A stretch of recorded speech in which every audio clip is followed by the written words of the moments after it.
Fatongy zaho lay fotoana anolorako tena ho anao Tompo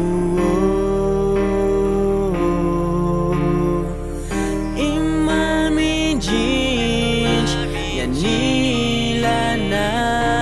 ianilanao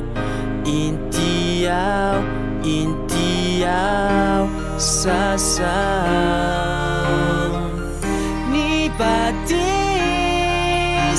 no anekiko anao Fahalalana sy fiainana ho ahy Fonoy ny otako Fonoy zay vitako Fonoy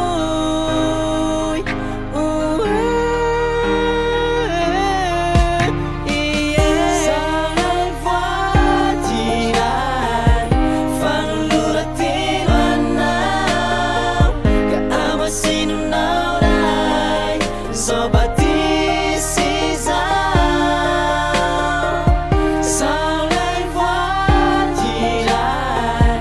Fanolora-telo anao Ka amasinonao ray Zao batisy izaho